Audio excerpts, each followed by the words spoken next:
Okay, since many of you are out today, I figured I'd make a very brief video of 7.4. So 7.4 is going to introduce vectors, and here are some key features of vectors. As corny as it sounds, think back to Despicable Me and the villain Vector, who always would say that he had both direction and magnitude, because that is a vector. A vector quantity involves both a magnitude and a direction, which means I have a length. Magnitude is a fancy way to say length. So I have a length, but I also have to be going a direction. So for example, actually before I give you an example, we also have a thing called a scalar, which is just a number. So now let me give you my example. A scalar is like a speed, 30 miles an hour, 40 miles an hour. But the second you talk about the speed with a direction, I'm going 30 miles an hour west, then it becomes a vector. So I'm going to let you read through this. One key thing I want you to know is that, that's not supposed to be a highlighter.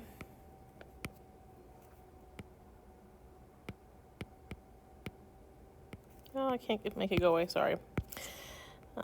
Magnitude is a fancy way to say length, which is even the distance, because the formula we use to find magnitude is very close to the distance formula.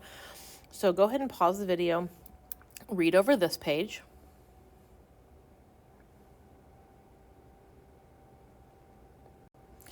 You also need to read over this page, so go ahead and pause the video again and read over this page.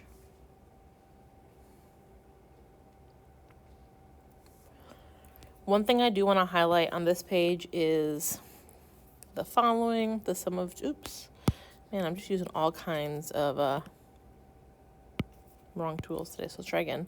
The sum of two vectors. There's two kind of places to do this. You can place them,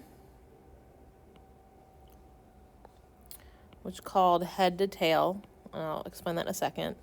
So here's vector A. I want to add vector B to it. The end of the vector is called the tail. The tip of the vector where the arrow is called the head. So to add them, you place the tail of the next vector, tail of B, on the head of A, and then the resultant triangle that you close off is what's called the resultant vector, A plus B. The other way to do this is we have A, it goes in one direction. We have B, it goes in another direction. And then we have this, A plus B. It doesn't split equally because A, in this case, obviously is longer than B. So A plus B moves more like A and less like B, but is a combination of the two. But to add them, what we really can do is, and if you've read this, you can tell that vectors are anywhere in space. I can make a parallel version of B up here, like this. And now I have B plus A, which is the same thing as A plus B, and I can close off the triangle. So, brief synopsis, make sure you read over this. We're going to jump into doing some problems.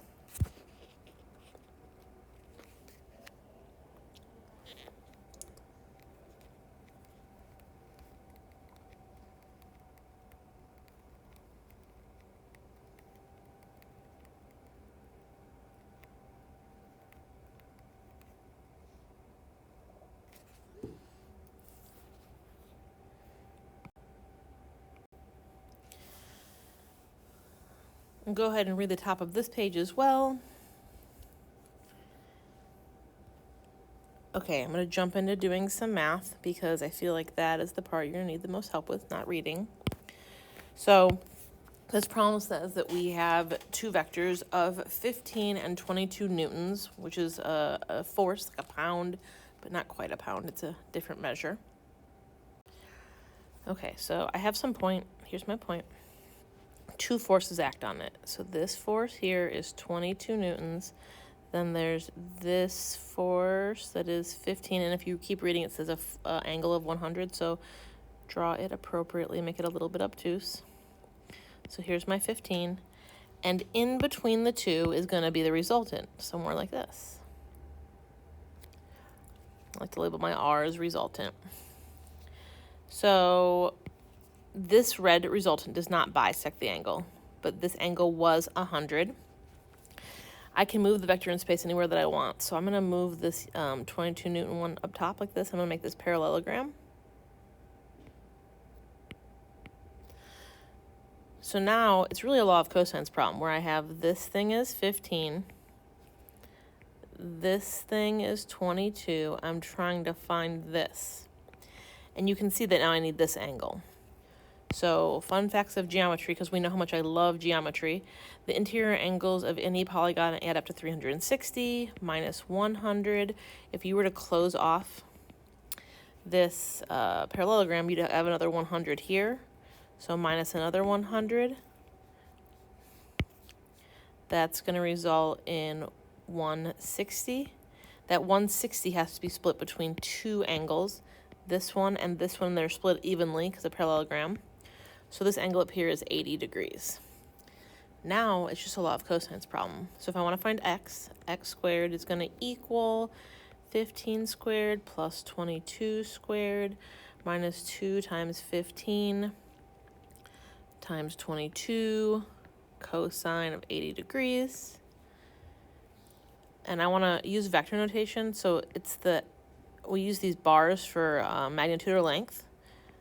And we always put a little hat on the vector so we know it's a vector. So the magnitude is the bars and the little hat on top means it's a vector. In your book, they can bold it. So like in the book, here's an X, but in the book, they can bold the X, which bolded letters mean vectors. Since we don't bold when we write, we put a little hat on it. So the magnitude of x squared is equal to 594. And then when you square root that, the magnitude or length of vector x is going to equal about 24 newtons of force.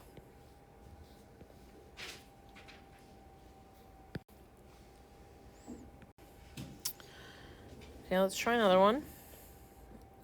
Equilibrium means the item is balanced, it's not moving. So it's kind of like Newton's law. For every action, there's an equal but opposite reaction. So we need an opposite force. Like if I push up, the earth pushes, if I push down on the earth, I push down on the earth pushes up on me. They're equal but opposite. I stay at equilibrium in one place. Okay, so again, I have two forces, and this time they make a 50-degree angle. So here's my point A. You're going to draw an acute angle. So here's my 60-pound force. Here's my 48-pound force. And the angle in here is 50.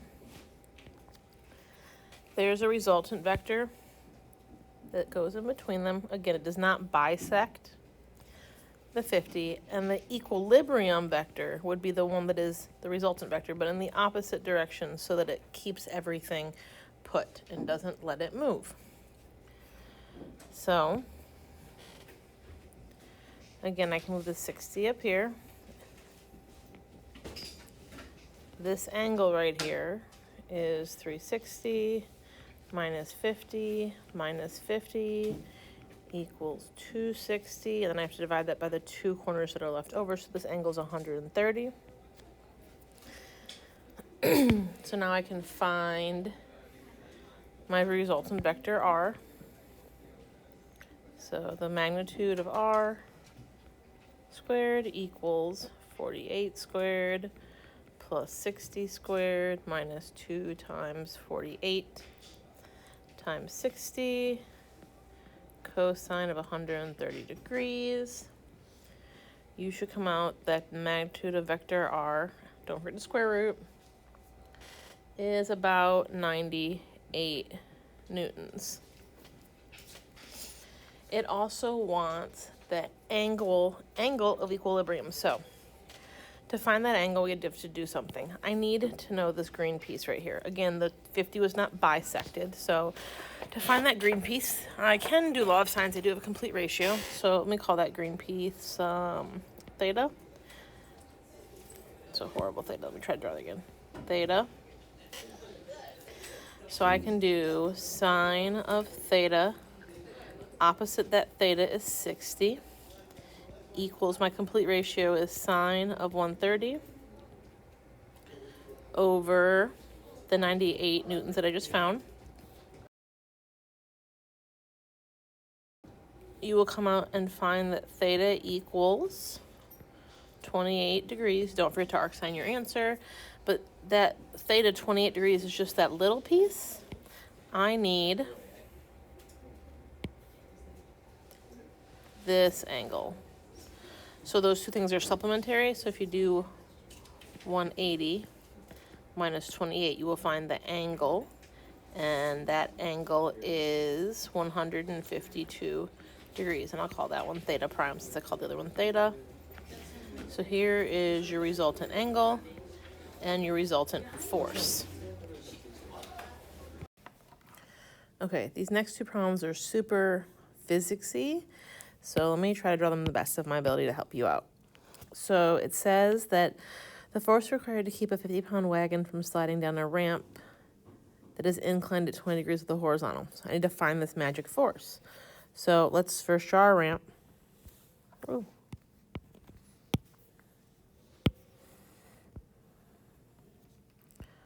So here's my ramp. Its incline is 20 degrees, and whatever the thing is on the ramp, I don't really care. It's always a box for me. So here is my wagon, whatever you want it to be. So the first thing is 50 pounds. 50 pounds is gravity. It's my weight. It's straight down. So straight down, perpendicular to the horizontal. This is my gravity, my 50 pounds. Oops. This is my 50 lbs. There's also this thing called the normal force. It's like the equal but opposite reaction, and it is in reference to the surface you were sitting on. So I'm sitting on this surface right here.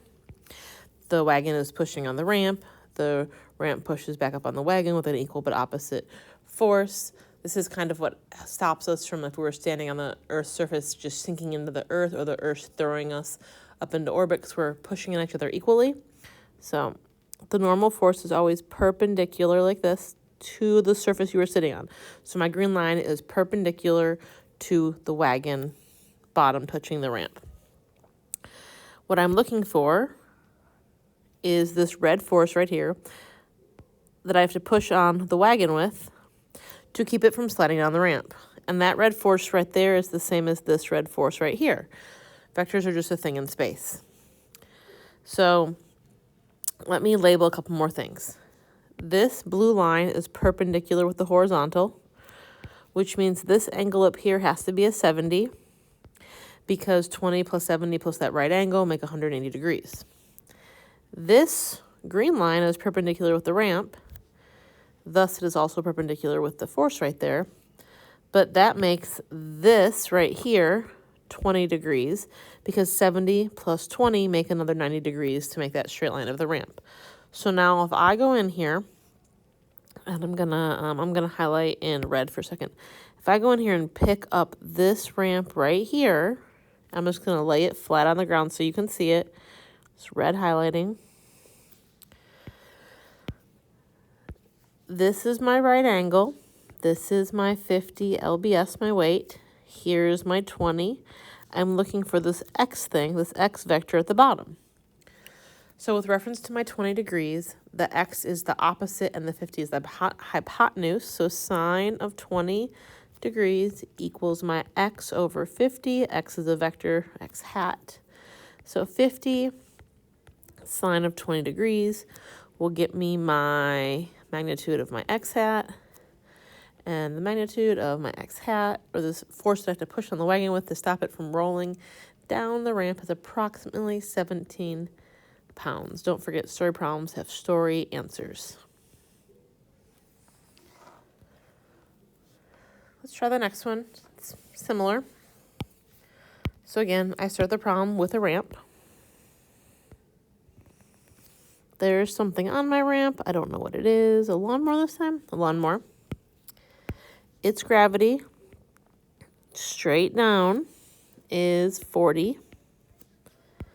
This time they tell you that the force required to hold this lawnmower still, this force, is 16. So my force right here is 16.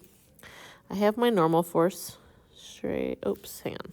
That's not so great. Let me try that one more time.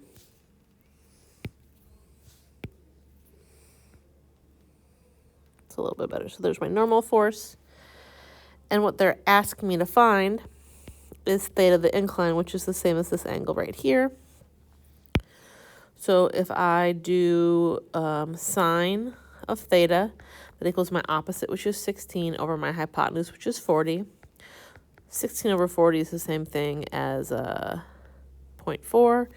You arc sine both sides, and you get that theta is approximately 23.6 degrees.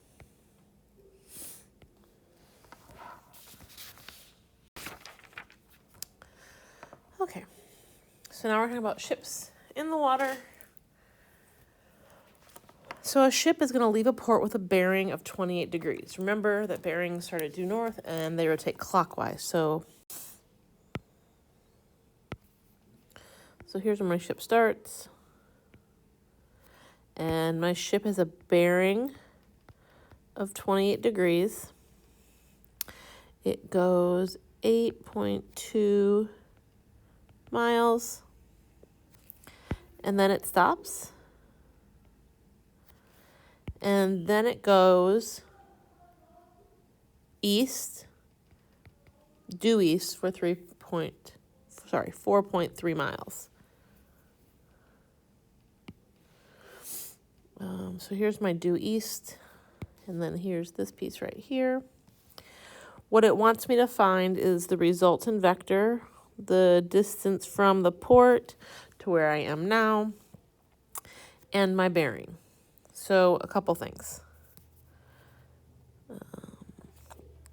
If this is, actually, let me hand, so alternate interior angles, like that. If this outside piece is 28, then this piece in here is 28. So let me lay out so this piece right here is 28 degrees. This piece over here is a right angle. It's 90 degrees. So I know that this whole angle right here, theta, I'll call it, is 28 degrees plus 90 degrees. So that equals 118 degrees. So now I have two sides in the included angle, so I can find r, my resultant vector. So the magnitude of r squared is going to equal 8.2 squared plus 4.3 squared minus 2 times 8.2 times 4.3, I'm going to run out of room, times cosine of 118 degrees. Don't forget to square root. And when you type that in, the magnitude of vector r should equal approximately 10.9 miles. So I know that this piece right here is 10.9 miles. Now I need to find the bearing. So the bearing is this whole black piece, but I need this little black piece so that I can add it to the blue piece, which I just not colored black, to find the whole thing. So this little piece, which I'll call alpha, sine of alpha, alpha is across the triangle from 4.3. The complete ratio that I have is sine of 118 over 10.9. Cross multiply, and you will find out that alpha is equal to 20.4 degrees. But I want to find that whole thing. So that whole thing, to find my bearing, because I have to start at north, is going to be 28 plus my 20.4. So my final bearing is going to be 40.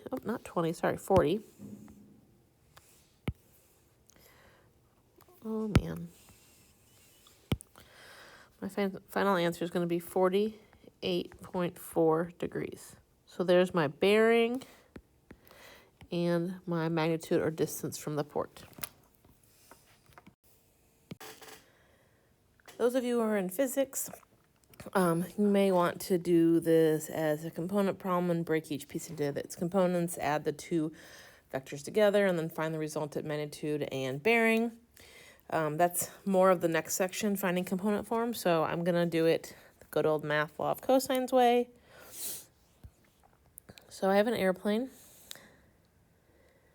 Oh, sorry, just trying to get it centered. So I have an airplane that is following a bearing of 239 degrees with an airspeed of 425. So here's my plane. It has a bearing, so starts at north, 239 degrees, like that. Its speed is 425. We'll call this red thing theta. It equals 239 degrees. So I just like to label the little pieces. We know that each quadrant's 90, so I also can tell you that this little piece in here is 59 degrees. And then the plane encounters a wind.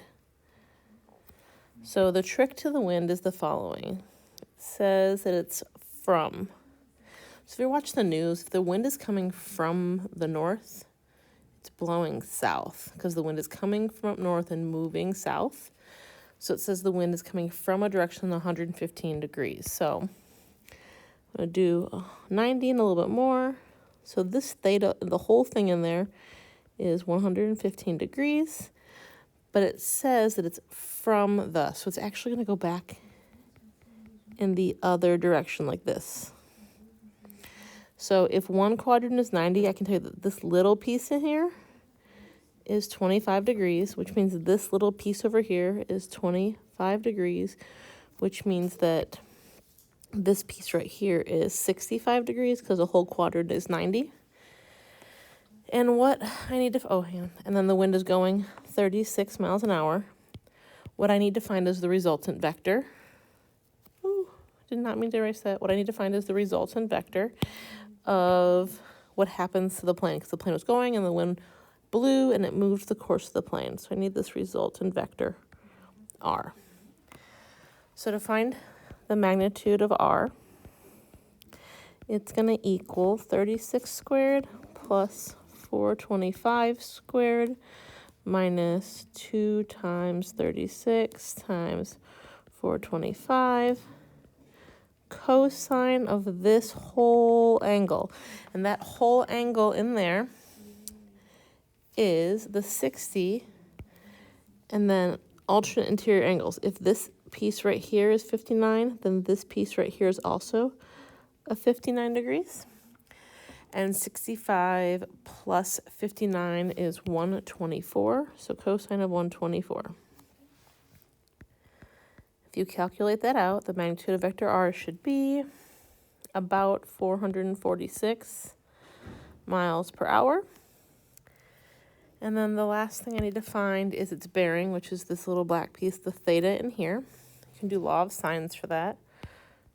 So sine of theta over 36 equals sine of my 124 degrees over 446, my resultant vector. You can cross multiply and you should get theta equals 4 degrees, but theta is not your bearing. It's just this little piece. Remember, bearings start at north and you have to go all the way around. Well, we know that green piece is 239 plus that 4 more I just found. So my bearing is 243 degrees.